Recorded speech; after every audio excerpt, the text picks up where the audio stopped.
বেণী মাধব, বেণী মাধব, তোমার বাড়ি যাব। বেণী মাধব, তুমি কি আর আমার কথা ভাবো? বেণী মাধব, মোহনবাসী তমাল তরুমূলে বাজিয়েছিলে, আমি তখন মালতীশ কোলে।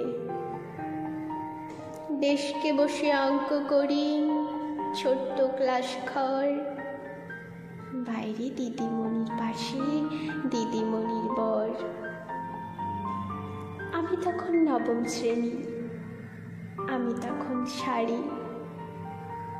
আলাপ হলো বেণী মাধব সুলেখাদের বাড়ি। বেণী মাধব, বেণী মাধব, লেখা পড়ায় ভালো, শহর থেকে বেড়াতে এলে আমার রং কালো। তোমায় দেখে এক দৌড়ে পালিয়ে গেছি ঘরে বেণী মাধব। আমার বাবা দোকানে কাজ করে। কুঞ্জে অলি গুঞ্জে তবু ফুটেছে মঞ্জরি, সন্ধেবেলা পড়তে বসে অঙ্কে ভুল করি। আমি তখন নবম শ্রেণী, আমি তখন 16। ব্রিজের ধারে বেণী মাধব লুকিয়ে দেখা হলো। বেণী মাধব, বেণী মাধব, এত দিনের পরে সত্যি বলো, সেসব কথা এখন মনে পড়ে? সেসব কথা বলেছ তুমি তোমার প্রেমিকাকে? আমি কেবল একটি দিন তোমার পাশে তাকিয়ে দেখেছিলাম আলোর নিচে অপূর্ব সে আলো স্বীকার করি।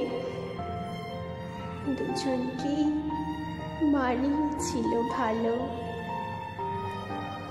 জুড়িয়ে দিল চোখ আমার, পুড়িয়ে দিল চোখ। বাড়িতে এসে বলেছিলাম ওদের ভালো হোক। রাতে এখন ঘুমাতে যাই একতলার ঘরে, মেঝের ওপর বিছানা পাতা, জ্যোৎস্না এসে পড়ে। আমার পরে যে বোন ছিল চোরা পথের বাঁকে মিলিয়ে গেছে। জানি না আজ কার সঙ্গে থাকে। আজ উঠেছে, কাল কি হবে? কালের ঘরে শুনি আমি এখন এই পাড়ায় সেলাই দিদিমণি। তবু আগুন, বেণী মাধব, আগুন চলে কই? কেমন হবে আমিও যদি নষ্ট মেয়ে হই?